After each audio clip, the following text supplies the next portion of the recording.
السلام علیکم dear students, آپ سب خیریت سے ہوں گے۔ آج ہم پڑھنے جا رہے ہیں اردو قواعد۔ سب سے پہلے اردو کے بارے میں، اردو ترکی زبان کا لفظ ہے اور اس کے لفظی معنی ہے لشکر۔ مولوی عبدالحق کو بابائے اردو کہا جاتا ہے۔ آئیے ہم گرامر کی طرف جاتے ہیں۔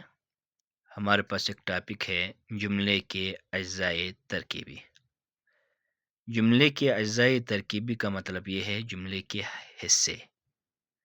ہر جملے کے دو حصے ہوتے ہیں، ایک مسند الیہ اور دوسرا مسند۔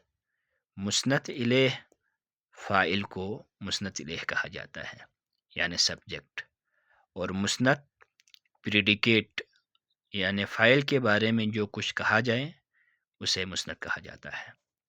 جیسے کہ ایک جملہ ہے وہ قابل ہے، اس جملے میں وہ مسند الیہ ہے، قابل ہے، مسند ہے۔ اسی طرح علی سو رہا ہے، تو یہاں پر علی مسند الیہ ہے اور سو رہا ہے مسند ہے۔ ایک بات نوٹ رکھیں، یہاں دو لفظ ہیں، مبتدا اور خبر۔ مبتدا اسمیہ جملے میں فاعل کو مبتدا کہا جاتا ہے، مسند الیہ بھی کہتے ہیں اور مبتدا بھی۔ خبر مسند کو کہا جاتا ہے، جیسے کہ احمد عقل مند ہے، اس جملے میں جو ہے احمد مبتدا ہے، عقل مند ہے، خبر ہے۔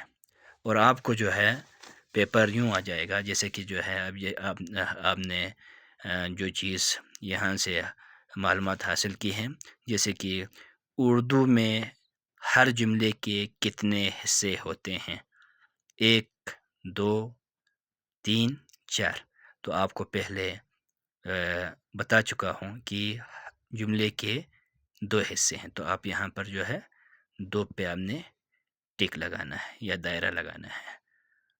انشاءاللہ ایک نئے ٹاپک کے ساتھ کل حاضر ہو جاؤں گا۔